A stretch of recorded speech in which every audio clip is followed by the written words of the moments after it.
সালামকে হুলসেই জোহার, নমস্কার। আজ সমস্ত আদিবাসী ভাই বোনেরা এই রাজপথে নেমেছেন। সব আদিবাসীরা যে এক হয়েছেন, এটা আমাদের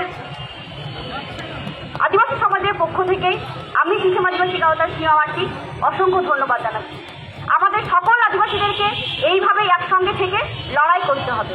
আমরা আগেও দেখেছি সিধু কানু না লড়াই করে, তাই আমাদের এটা মানসিকভাবে প্রস্তুত হতে হবে। লড়াই না করলে আদিবাসীরা কিন্তু কিচ্ছু পাবে না। সেই লড়াইটা আজ সিআরআই দপ্তরে এসে উঠেছে। কেন? কিছু কর্মী, কিছু মাহাতো একদিকে তো রাজনৈতিক কোনো একটা জায়গায় বসে আছে, কোনো একটা সরকারি খাতে চাকরি করছে, তবুও আবার ওরা ডিমান্ড করছে যে আমাদেরকে এসটি তালিকায় অন্তর্ভুক্ত হতে হবে। ওনারা চাইছেনটা কি? আমি একজন আদিবাসী মেয়ে, আদিবাসী পাড়াতে আমি ছোট থেকে বড় হয়েছি। অস্পৃশ্যতা কাকে বলে, ছোঁয়াছুত কাকে বলে, সেই কর্মীরা, সেই মাহাতোরা কিন্তু আমাদের উপর সেই সময় চালিয়েছিল যে আমাদেরকে ছোঁয়া যাবে না, কারণ হচ্ছে আমরা আদিবাসী। আজ তারা সেই অস্পৃশ্যতা ভুলে, সেই ছোঁয়াছুতকে ভুলে আদিবাসী হতে চেয়েছে। আর ওনারা ভেবে নিচ্ছেন যে কিছু আধিকারিক, কিছু প্রশাসনিক আধিকারিকের মদতে ওনারা আদিবাসীর যে এসটি সার্টিফিকেট সেটা পেয়ে যাবেন। আমরা এখান থেকে ঘোষণা করছি যে আদিবাসীরা, যারা আমরা প্রকৃত আদিবাসী, তারা না এটাকে সমর্থন করি, না করতে দেব। ও আদিবাসীরা শুনে এসটি সার্টিফিকেট যতগুলো সেটা তো আমরা কাটাবই। যারা হতে চেয়েছেন তাদেরকে কিভাবে দূরে সরাতে হয়, তাদেরকে কিভাবে তাড়াতে হয়, সেটা কিন্তু আদিবাসী সমাজ জেনে গেছে। কিছু রাজনৈতিক দল জানি না কোন কারণবশত চেয়েছে কর্মীদেরকে, মাহাতোদেরকে এই এসটি সার্টিফিকেটটা প্রদান করতে। কেন?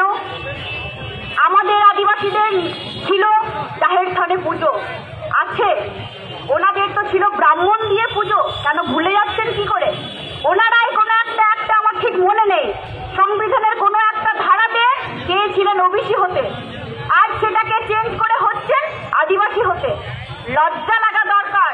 যাদের প্রথমে মনে হয়েছিল আদিবাসীদের ছোঁয়াছুত, ওদেরকে ছুলে ওদের জাত ধর্ম চলে যাবে, আজ চাকরির লোভে, বড় বড় পদের লোভে ওরা চাইছে এসটি হতে।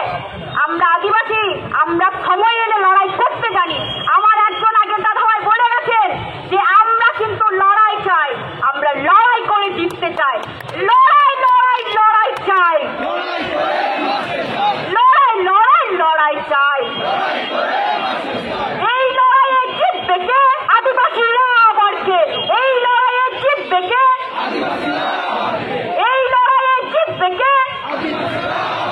আমি একটা আদিবাসী মেয়ে, আমার একটা ছোট্ট গানের মাধ্যমে বলতে চাই দেবন তিঙ্গুন আদিবাসী বীর হো, দেবন তিঙ্গুন আদিবাসী বীর, দেবন তিঙ্গুন আদিবাসী বীর হো, দেবন তিঙ্গুন আদিবাসী বীর, দেবন তিঙ্গুন আদিবাসী বীর হো, দেবন তিঙ্গুন আদিবাসী বীর। ধন্যবাদ। আমি আমার বক্তব্য এখানে শেষ করলাম।